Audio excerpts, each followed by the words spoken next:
بسم اللہ الرحمن الرحیم۔ سوال: کیا فرماتے ہیں علماء دین و مفتیان شرع متین درمیان مسئلہ ھذا کہ جمعہ کے روز عصر کی نماز کے بعد جو درود شریف پڑھنے کی فضیلت آئی ہے کہ 80 سال کی عبادت کا ثواب ہے، اس روایت کی تحقیق مطلوب ہے اور اس کے اہتمام کے لیے امام صاحب کا دعا کو مؤخر کر کے تمام مصلیان کو اس میں شامل رکھنا کیسا ہے؟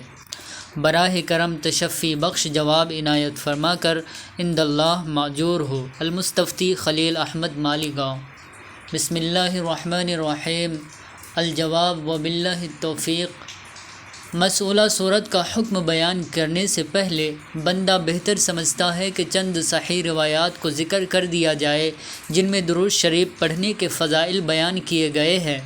تاکہ لوگوں کو اچھی طرح سے اس بات کا علم ہو جائے کہ صحیح احادیث میں درود شریف کے جو فضائل وارد ہوئے ہیں وہ اتنے کافی وافی ہیں کہ ہمیں کمزور تر روایات کی طرف دیکھنے کی ضرورت ہی محسوس نہ ہو۔ پاکستان کے جید اور معتبر عالم دین حضرت مولانا سلیم اللہ خان صاحب رحمۃ اللہ علیہ فرماتے تھے کہ صحیح احادیث میں جو اذکار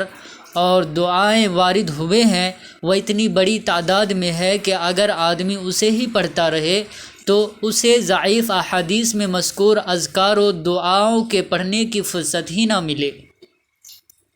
خیر، صحیح احادیث میں وارد درود و شریف کے فضائل ملاحظہ فرمائیں۔ حضرت ابو ہریرہ رضی اللہ تعالی عنہ سے روایت ہے کہ رسول اللہ صلی اللہ علیہ وسلم نے فرمایا،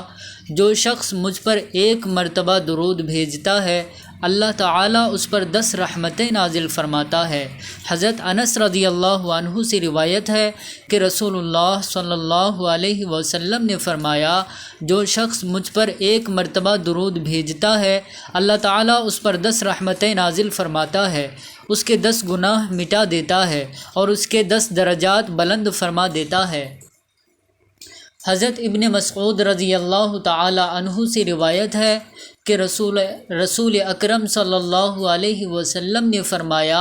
قیامت کے دن لوگوں میں سب سے زیادہ میرے قریب وہ ہوگا جو سب سے زیادہ مجھ پر درود بھیجے گا۔ اس کے بعد وہ روایات ذکر کی جاتی ہے جن میں کسی مخصوص مواقع پر درود شریف پڑھنے کا حکم دیا گیا یا اس کی فضیلت بیان کی گئی ہے۔ آپ کے ذکر مبارک کے وقت نبی کریم صلی اللہ علیہ وسلم کا ارشاد ہے، اس آدمی کی ناک خاک میں ملے جس کے پاس میرا ذکر کیا گیا اور اس نے مجھ پر درود نہ بھیجا۔ اذان کے بعد نبی کریم صلی اللہ علیہ وسلم نے ارشاد فرمایا، جب تم مؤذن کو سنو تو تم بھی اسی طرح کہو جیسے وہ کہے، پھر مجھ پر درود بھیجو، کیونکہ جو شخص مجھ پر ایک مرتبہ درود بھیجتا ہے اللہ تعالیٰ اس پر 10 مرتبہ رحمتیں بھیجتا ہے یا 10 مرتبہ اس کی تعریف کرتا ہے۔ مسجد میں داخل ہوتے اور نکلتے وقت حضرت فاطمۃ الزہرا رضی اللہ عنہا سے مروی ہے کہ نبی علیہ السلام جب مسجد میں داخل ہوتے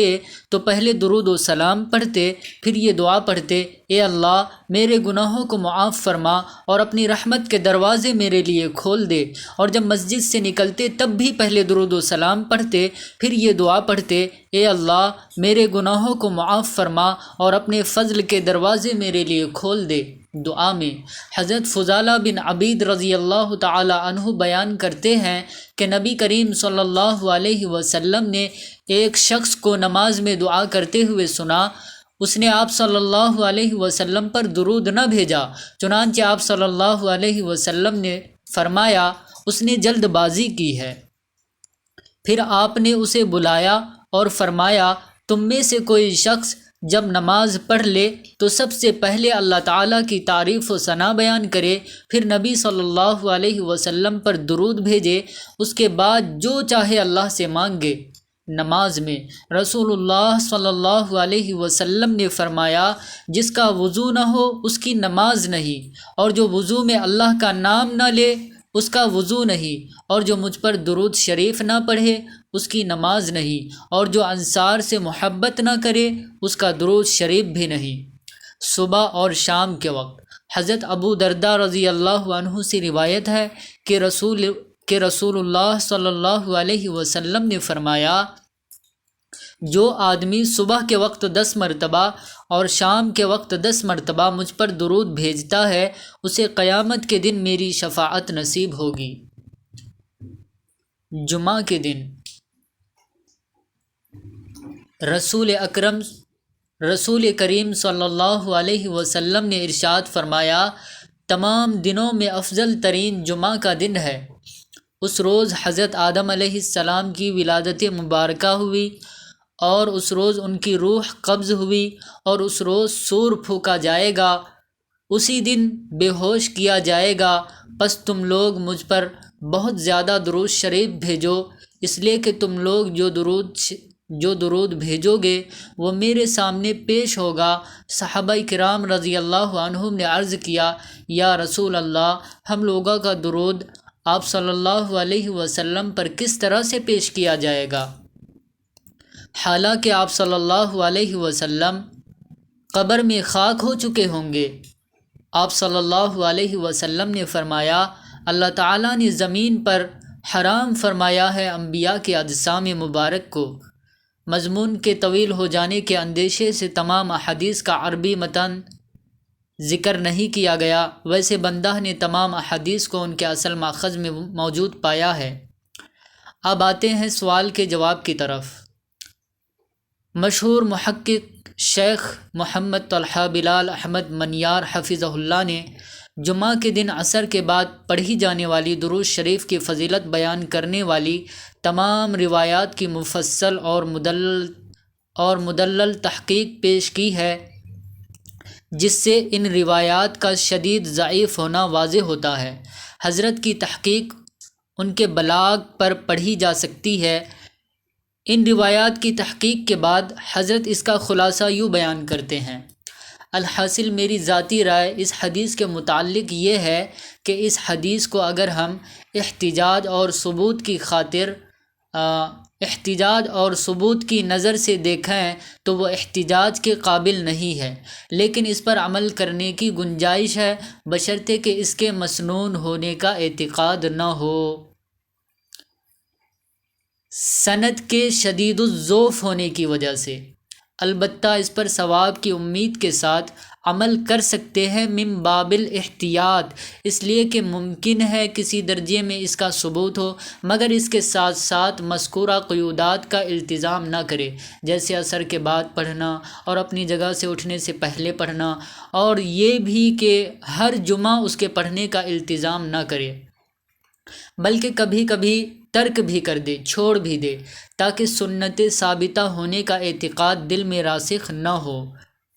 ذکر کردہ خلاصہ کے بعد اب آپ خود سمجھ سکتے ہیں کہ کیا اس درود کے پڑھنے میں ان باتوں کا خیال رکھا جاتا ہے؟ کیا اسے بلا مسنون سمجھے پڑھا جاتا ہے؟ اگر اسے ثابت نہیں سمجھا جاتا تو پھر شہر عزیز کی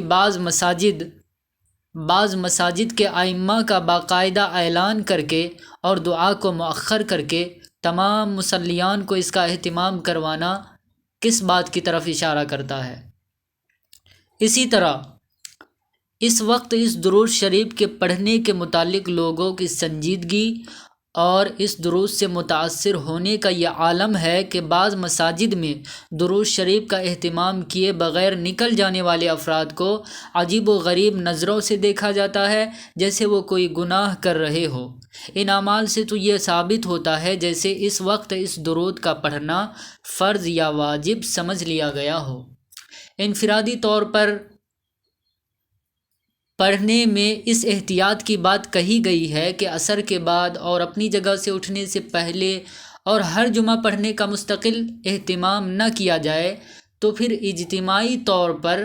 پڑھنے کی کہاں سے گنجائش نکل سکتی ہے؟ مذکورہ عمل کا صحابہ کرام اور سلف صالحین سے ثابت ہونا بھی مروی نہیں ہے۔ لہٰذا موضوع بحث درود شریف کا جمعہ کے دن عصر کی نماز کے بعد دعا کو مؤخر کر کے تمام مصلیان کو اہتمام کرانا قطعاً درست نہیں ہے، اس کا ترک کرنا لازم ہے، اس لیے کہ یہ عمل بدعت و خرافات کے دروازوں کو کھولنے والا ہے، اور علماء دیوبند نے اس طرح کے اعمال کی سختی سے تردید فرمائی ہے، اور اگر خدا نخواستہ اس فعل نے جڑ پکڑ لی تو اس کا سارا وبال اس کے شروع کرنے والے حضرات کے سر ہوگا۔ موجودہ دور کے مشہور محقق، عالم و مفتی حضرت مولانا مفتی شبیر احمد صاحب قاسمی دامت برکاتہم سے اسی نوعیت کا ایک مسئلہ دریافت کیا تو آپ نے فرمایا، مذکورہ نظام بنا کر ایک امر مستحب پر اصرار کرنا درست نہیں ہے۔ لہٰذا بندے کی عاجزانہ اور مخلصانہ درخواست ہے کہ یہ حضرات اسے انا کا مسئلہ نہ بناتے ہوئے پہلی صورت میں اسے بند کرا دے، جس کے لیے وہ عند اللہ اجر عظیم کے مستحق ہوں گے۔ جمعہ کے دن کثرت سے درود شریف پڑھنے کی فضیلت صحیح احادیث میں بیان کی گئی ہے، جیسا کہ اوپر بیان کیا گیا ہے۔ لہٰذا اس دن چلتے پھرتے اٹھتے بیٹھتے خوب نبی کریم صلی اللہ علیہ وسلم پر درود و سلام بھیجنا چاہیے، اور 80 کی تعداد پر اکتفا نہیں کرنا چاہیے۔ جتنا جن سے ممکن ہو اتنا پڑھنے کی کوشش کرے۔ اللہ تعالیٰ سے دعا ہے کہ وہ ہمیں اپنے ذکر اور اپنے محبوب صلی اللہ علیہ وسلم پر کثرت سے درود شریف پڑھنے کی توفیق عطا فرمائے، اور بروز حشر اسے اپنے اور اپنے محبوب صلی اللہ علیہ وسلم کے قرب کا ذریعہ بنائے، اور ہم سب کو دین کی صحیح تعلیمات پر عمل کرنے کی توفیق عطا فرمائے۔ آمین یا الہ العالمین۔ من اصر علی امر مندوب وجعلہ عزما ولم يعمل بالرخصہ فقد اصاب منہ الشیطان من الاضلال۔ مطلب یہ کہ جو کوئی ایک مستحب امر پر جم جاتا ہے، اصرار کرتا ہے اور اسے کرنے کی ٹھان لیتا ہے، رخصت پہ عمل نہیں کرتا، تو اس کے ذریعے سے شیطان انسان کو پھر گمراہی کی طرف لے کر جاتا ہے۔